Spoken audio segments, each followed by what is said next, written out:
Hello everyone, welcome back to JCE Connect. So in this class, we'll study about different cost which will comes under in quality. Quality cost. So here, quality cost they are in occurring in introducing quality as well as the benefits.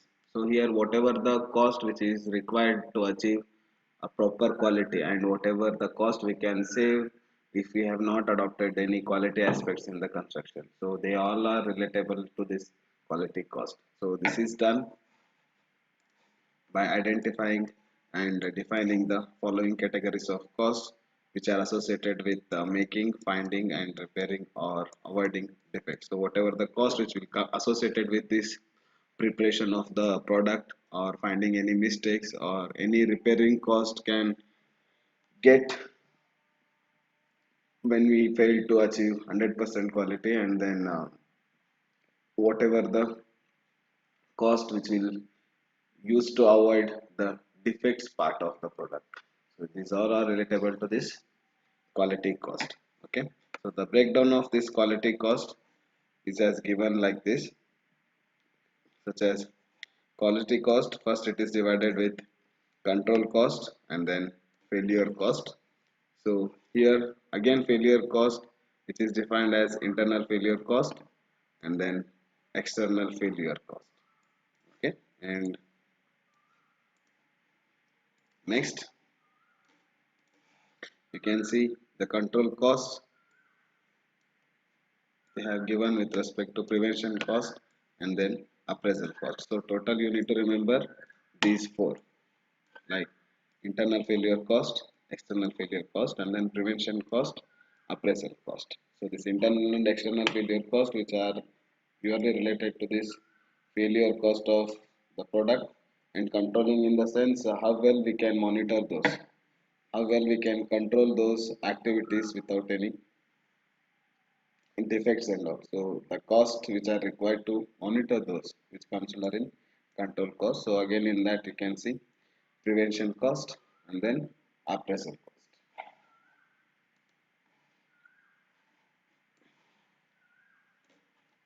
So now first one start with the failure cost. So you can see two different failure costs such as internal failure cost and external failure cost.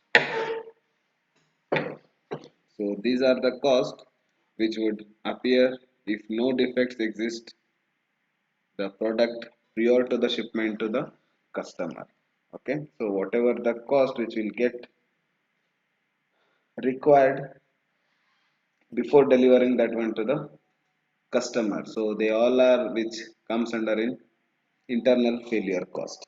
Okay, so such as scrap and then rework, retest, downtime and then yield losses. So you can see the scrap. So the net loss in labor and material which are resulting from the defectives which cannot economically be repaired or used. Okay, so in such cases, whatever the scrap will get generate while in the manufacturing process, which comes under in failure, internal failure cost. So that is happens because when we fail to achieve the quality, when we have not adopted any standard quality standards or specifications, so that time of course it is the material will get wastage and it acts as scrap there. So that time that cost which relate to the internal failure cost, and then rework. So if we have not adopted any quality aspects in the construction, so that time we need to go for non-conformance and we will reject that work. So that time we need to start with the rework. So whatever the cost will get required for to do the rework, that correcting defectiveness cost what we can call, so it comes under in internal failure cost. And then retest. So for every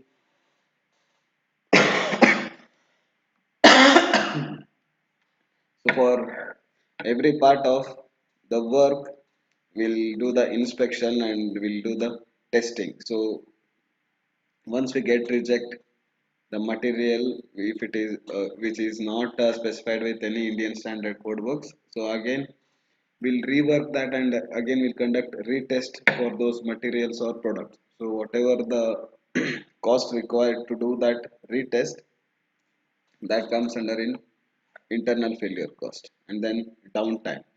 So here if rework has been suggested or non-conformancy of the work has been suggested by the inspection committee or quality control committee, so that time whatever the loss of time which will gives like additional cost to the construction projects, so that also comes under in downtime. Okay, so yield losses, the total losses what it can get achieved with various aspects such as the poor workmanship, not upgrading any standard specifications and improper materials. So it's all belongs to here yield losses and so these all aspects whatever we have studied now, scrap, rework, retest, downtime and yield losses which comes under in internal failure cost. Okay, and then moving on to the next part, that is external failure cost. So here the cost disappear if there are no defects. Okay, and they are discussed from the internal failure cost by the fact that the defects are found at the delivery to the customer. So they include the complaint adjustment, return material, warranty charges, and then allowance. So here the after delivering to the customer, if any fault found, any defects found, and that time whatever the charges will get required to carry out those aspects such as warranty charges, allowance, and complaint adjustment. So for each and every things, whatever the cost will get required, that cost comes under it external failure cost. Okay. So once it get delivered to the customer, and if any repair works and all comes, that belongs to external failure cost. So in that you can see this complaint adjustment. So here all cost of investigation and adjustment of the justified complaints which attribute to defective product or installation. So once that defective product has been reached to the customer, that time they will of course call to the company or to the manager or to the helpline center that so and so products they have been purchased, and it's like we found defects within that. So certain committee members has been adopted to investigate those defect materials. So once if it get collected by the customers, they will do certain investigation on that, and then they will come to know that what are the major reasons for that defectiveness. Okay, and that time they will conclude the possible solutions for that defected materials to overcome those all defective measures, and then they will take certain precautions for other materials to not to happen such defective things. Okay, so here whatever the cost will get required for this complaint adjustment and all, so it's all belongs to external failure cost. And then return material. So here return material all costs which are associated with receipts and returned inventory from the field. So here once if it is get delivered to the customer, and again we need to bring it back to the manufacturing yard or else inventory, so that cost again it requires in external failure cost. Okay, and then warranty charges. So to repair those all things, again we need to keep a few members to do repair of those all defected materials, and that cost also which comes under in external failure cost.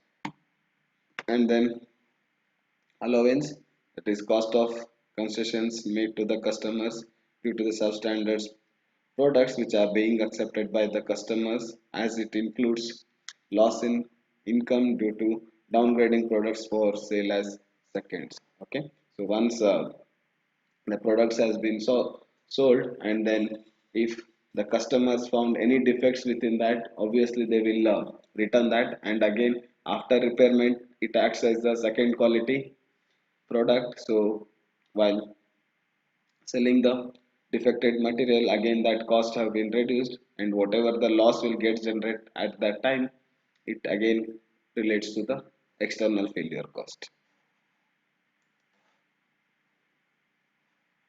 And then next, which comes under in control cost. So here in control cost you can see the first part, that is appraisal cost. So these are the costs which incur to discover the conditions of the products, mainly during the first come through cost. Okay, so here you can see whatever the cost which will get requires for the controlling all the activities. For example, you can see the incoming material inspection. So once the materials will come from far away places to the required location. So before entering that one to the required location, I mean entering into your custody or your inventory or your site, we have to do the thorough inspection about those materials. So whatever the cost will get required to do those inspection and all, so that comes under an appraisal cost.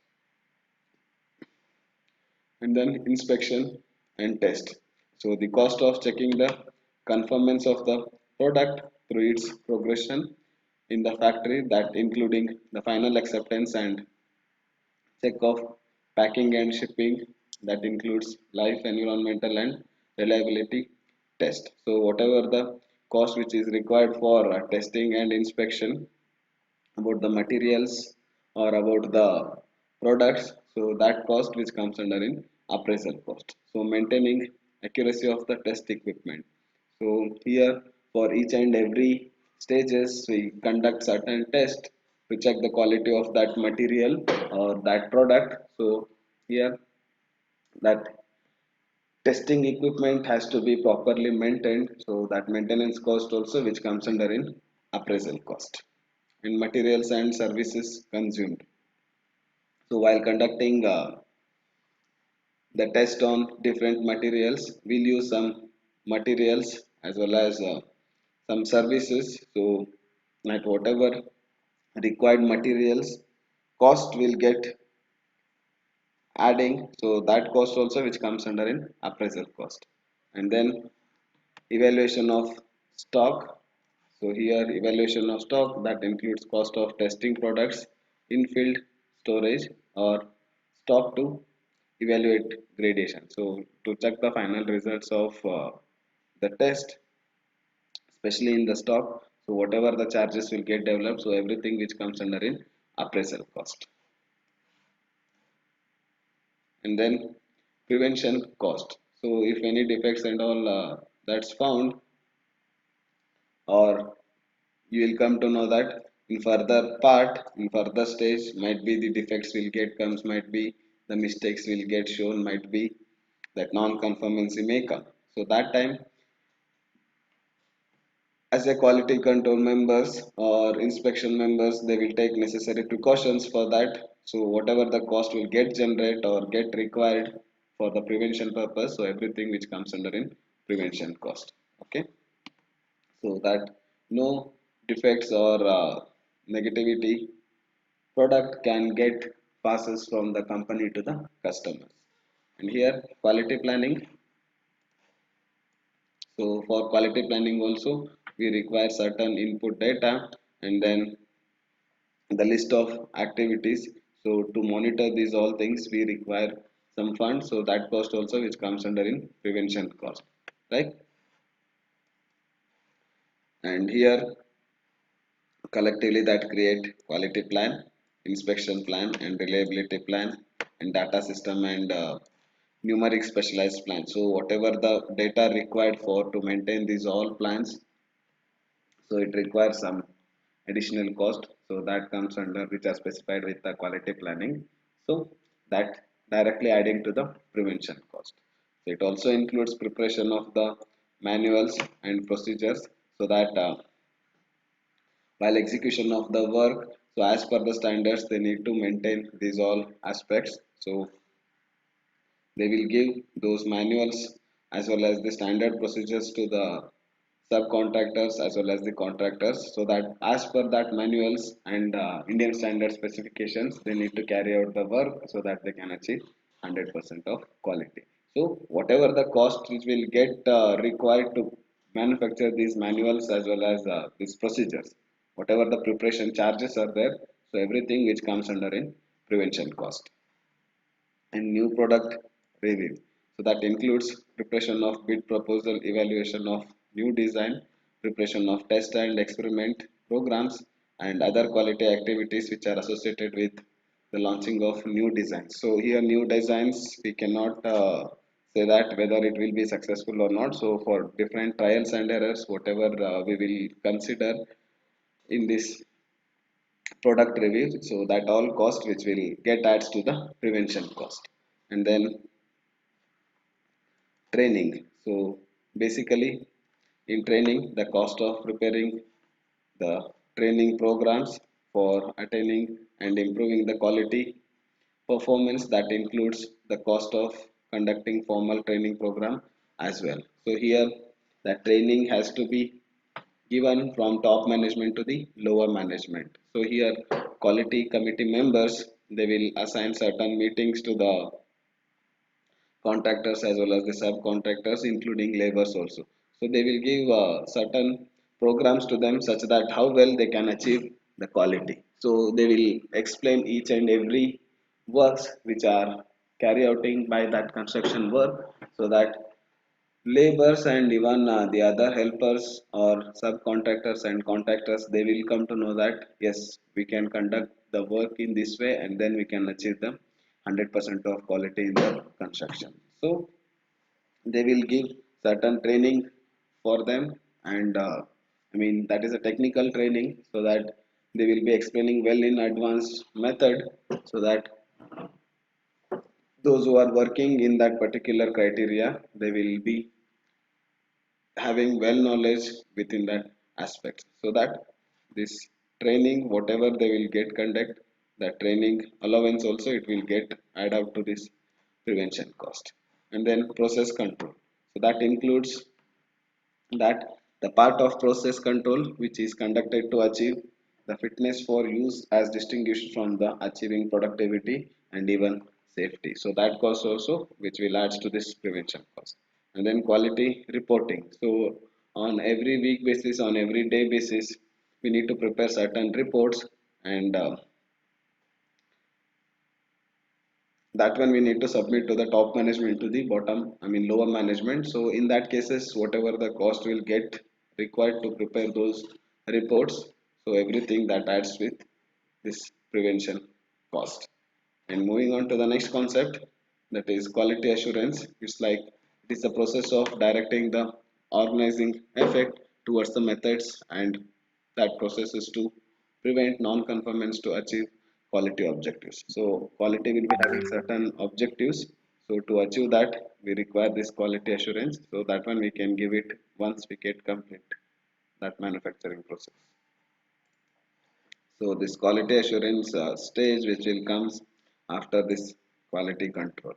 Okay, and it covers all the activities from the designs, development, productions, and even installation, servicing, and even in the documentation. So everywhere this quality assurance part should be there, so that we can achieve 100% of the quality in the construction. So quality assurance evaluate whether quality control is working to determine the weakness in process just to achieve the quality. Okay. Then quality assurance, that is essentially involves with what to do, what exactly we need to do, and whatever you will do, you need to accept it promptly without any adjustment in the work, and record what you do. So whatever you do, you need to maintain all the records, so that how exactly you have achieved the 100% of quality in the construction work, that one you can be maintained in a certain record books. So here we are not supposed to tell any lie to the top management, that whatever we have done we need to say it, and whatever we are doing, we need to inform them well in advance, and everything we need to record it. Okay, so that is what the main motivation of this quality assurance. Thank you.